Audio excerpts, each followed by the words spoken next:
Hello chess lovers, previously I have already showed you a game played by Robert James Fischer and Greenblatt program.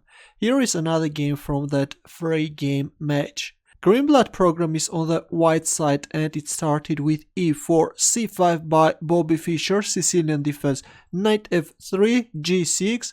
Bobby Fischer is going for accelerated dragon, d4, bishop g7, knight c3, c takes d4, knight takes d4, knight c6, bishop e3, knight f6, knight takes c6, b takes c6, e5, knight g8, f4, and now Fischer plays f6 trying to destroy this strong pawn chain. E takes f6, knight takes f6, bishop c4, d5, bishop e2, rook b8, attacking the pawn on b2, and a bad move by Greenblatt, b3, which is weakening the a1 h8 diagonal. We can see later that this weakness becomes fatal for white. A better move was bishop d4. Now if rook takes b2, then white can go for this beautiful tactical shot, knight takes d5, attacking the rook. But instead we see b3, and now the knight jumps to g4 square, both attacking the bishop, and also this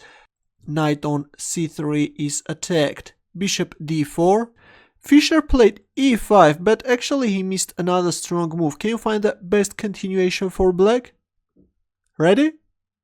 Knight e3 is very strong. Actually, there are so many threats, both attacking the queen, the pawn on g2. The idea is that if bishop takes e3, then bishop takes c3, forking the king and the rook.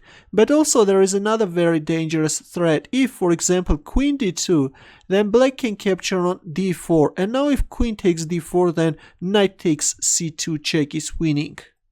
Let's go back, but after bishop d4, Fischer played e5.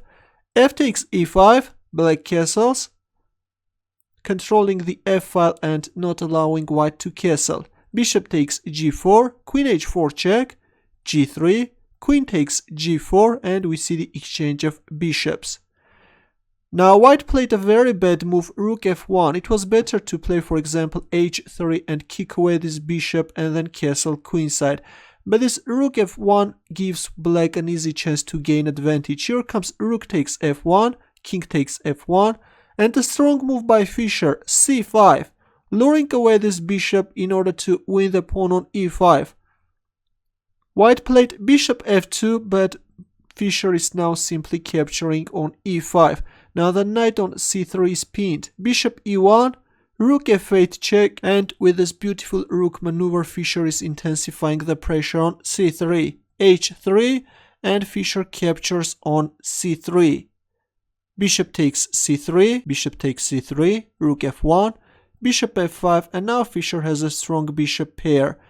Rook f2, h5, and of course this is enough to win the game. Rook e2, king f7, rook e3, bishop d4, rook f3, king e6, c3, bishop e5, rook e3, and there it goes, d4, and black is getting a very strong passed pawn, and there it goes, Fischer is pushing the d pawn. d2, rook d1, bishop c3, king f2, bishop g4, rook h1. This is just a hopeless position for white, but as we can see, Greenblatt was playing up to death. Rook f1, king d3, Fischer is not hurrying to promote the pawn to a queen.